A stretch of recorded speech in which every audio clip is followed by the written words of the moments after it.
What's up? I'm Andrew from the band Ripped to Shreds. We are going to be looking at the worst guitar amp of all time.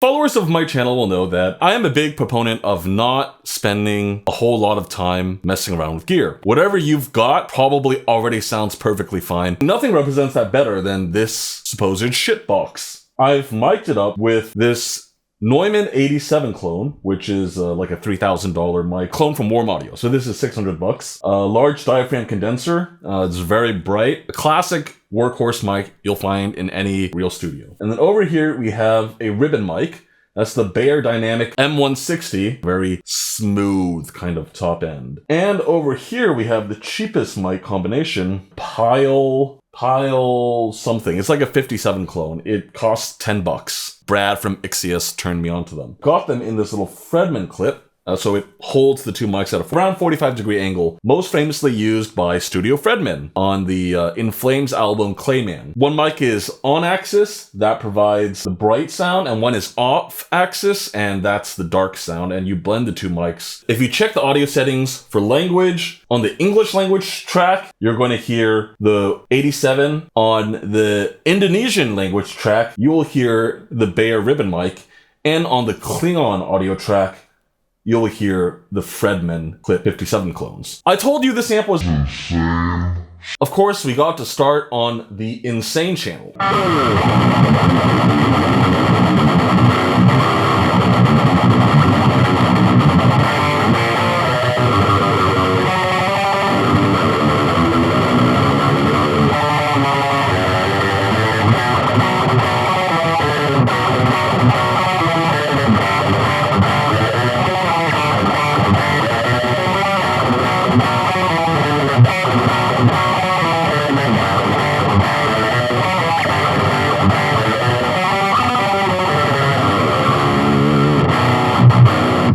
That sounds pretty decent to me.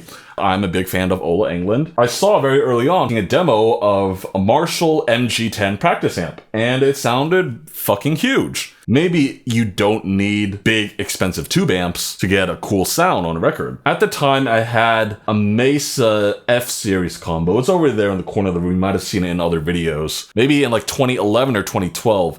Is when I bought my Axe Effects 2. And it drove me crazy because I felt like I couldn't get a good sound out of them. It took me a pretty long time to realize that getting a good sound is not really related to the quality of your gear or how expensive it is. It's entirely your knowledge. And right now, I just have everything set at 5 all the way across the board. Let's see what happens when we turn up the master. Because these have a reputation for having a very nasty high end.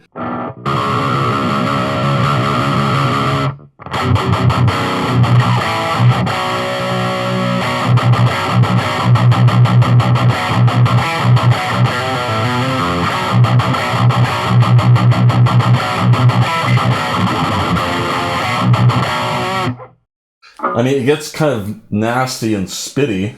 I wouldn't recommend turning the treble up that much. Let's see.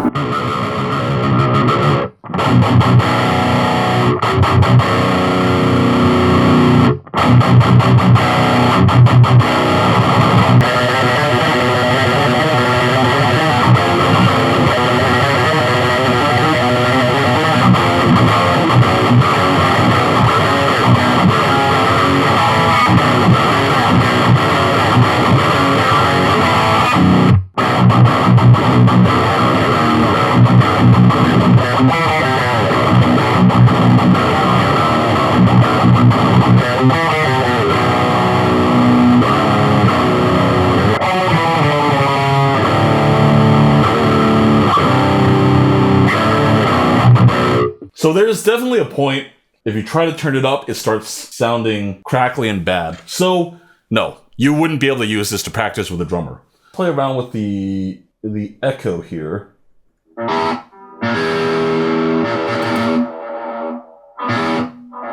It's got a tap tempo too.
Tape echo sounds pretty decent to me.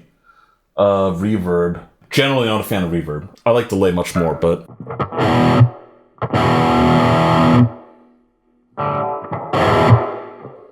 Okay, I don't like the sound of the reverb on this at all, but echo. Delay always sounds good. I don't like phaser or tremolo in general, so I'm not even gonna try them, but chorus?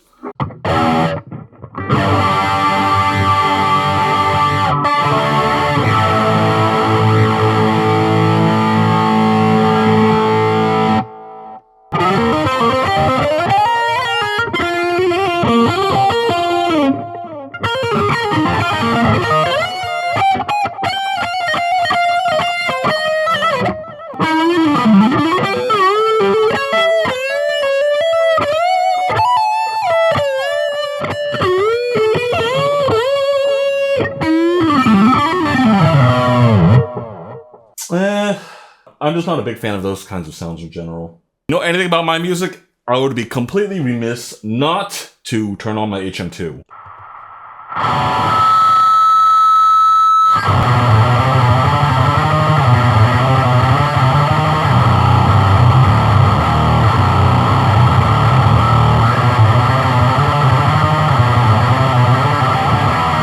I'm going to do a couple of examples of the Spider in a real mix. You can hear just the guitar soloed in the Indonesian language channel and just the drums and the bass in the Klingon language channel. This is regurgitates total dismemberment of a female corpse.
This is part of Paul Gilbert's technical difficulties.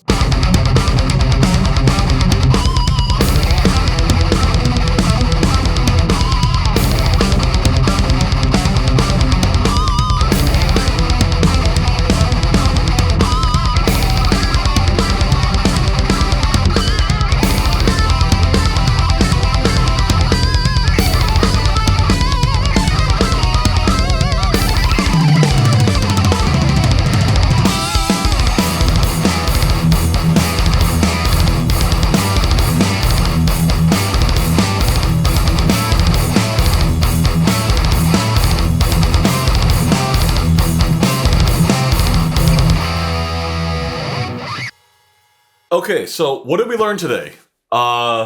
Spider 3 15 watt, not loud enough for band practice, but I definitely did not need something as heavy duty as an Axe Effects for learning guitar on. And I think it's perfectly usable. A lot of the mistakes that a beginner might make in setting up something like the Spider, they would also make on whatever the latest new amp modelers are, like Neural, DSP, or I don't know, I don't keep up with amp modelers. If I had to record it for a demo, I would be able to make something that sounded at least halfway decent with it. If I had to record it with it for an album, I would strongly recommend that the band that came to me reconsider, but I think I could do an acceptable job with it. Let me know what you guys think in the comments. I love shitty gear, supposedly shitty gear, and trying to make it sound passable. So if you guys have any suggestions, I know Metal Zone. Everyone hates the Metal Zone, right? Bastard Priest, one of my absolute favorite death metal bands ever, a huge inspiration to me. Their main sound is a metal zone, and I believe Cannibal Corpse actually uses a metal zone live too. Maybe I can test out a metal zone and try doing some covers and studio recordings with it. What do I have? MYXOMA and HGT Nordic Tour. All the venues are here. We're gonna end at Oland. We're gonna play with like fucking Sedem. I don't know how to pronounce their name. We're gonna play with like Discord and a whole bunch of other really fucking sick-ass bands at Oland. So I hope I will see you guys all there. But in the meantime, eat ass, blast fast, and peace!